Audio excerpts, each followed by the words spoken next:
இர்ஃபான் பிரபலமான யூடியூபர். இவரு செஞ்ச தப்புலயே இதுதான் ரொம்ப ஒரு கம்மியான தப்பு. ஏன்னா இதுக்கு முன்னாடி பெரிய விஷயங்கள் எல்லாம் மாட்டிருக்காரு. அது கூட நம்ம சிகப்பு நாடா நியூஸ் சேனல்ல போட்டோம். ஆனா அதெல்லாம் மறந்து போன மக்கள் இதை மட்டும் பிடிச்சு போட்டு தாக்கிட்டு இருக்காங்க. இதையும் தாண்டி இர்ஃபான் என்ன பண்ணாலும் போலீஸ் நடவடிக்கை எடுக்காது அப்படிங்கிற மாதிரி ஒரு பின்பம் மக்கள் கிட்ட இருக்கு. ஏன்னு பாத்தீங்கன்னா இவர் ரொம்ப இன்ஃபுளுன்ஷியலான ஒரு பர்சன். சோ இவரை மீறி யாரும் கேஸ் போட்டு உள்ள தள்ள முடியாது. அப்படி நினைச்சிருந்தா எப்பயோ முடிஞ்சிருக்குமே அப்படிங்கிற மாதிரி தான் இப்ப தோணுது. சரி, இப்போ இவர் மேல என்னென்ன கேஸ் இருக்கு, இவர் என்னென்ன பண்ணிருக்காரு, இப்ப என்ன பண்ணிட்டு இருக்காரு அப்படிங்கறத பார்ப்போம். சோ வாங்க வீடியோக்குள்ள போகலாம்.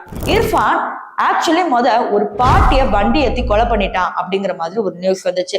அதற்கு என்ன ஆக்ஷன் எடுத்தாங்க அப்படிங்கிறது இப்ப வரைக்கும் தெளிவா தெரியல.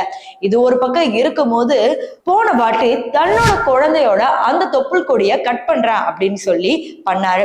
இது மெடிக்கல் அசோசியேஷன் டீம்ல இருந்து பயங்கரமான ஒரு எதிர்ப்பு வந்துச்சு. அதாவது டாக்டர் கையாள வேண்டிய ஒரு விஷயத்தை எப்படி ஒரு யூடியூபர் பண்ணுவாரு, அவருக்கு இதை பத்தி ஐடியாவே கிடையாது, சும்மா பப்ளிசிட்டிக்காக அதை கட் பண்றாங்க.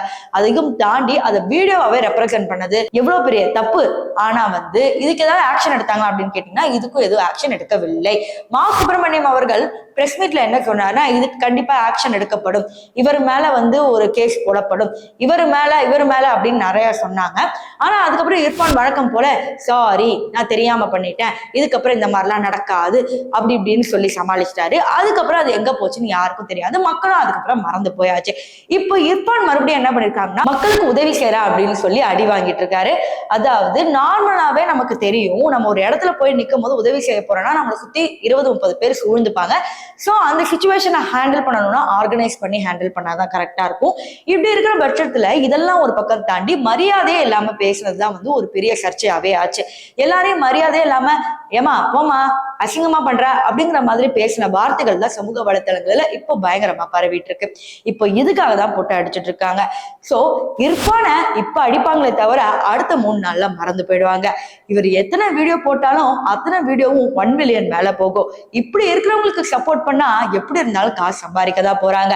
3 நாள் பேசுற கதைக்கு இவ்வளவு விஷயங்கள் எடுக்க வேண்டிய அவசியமே இல்லை. அப்படி இருந்தாலும் இதுக்கு முன்னாடி நடந்த கேஸ்லயே இவர் ஜெயிலுக்கு போயிருக்கணும். ஆனா அதுவும் பண்ணவே இல்லை.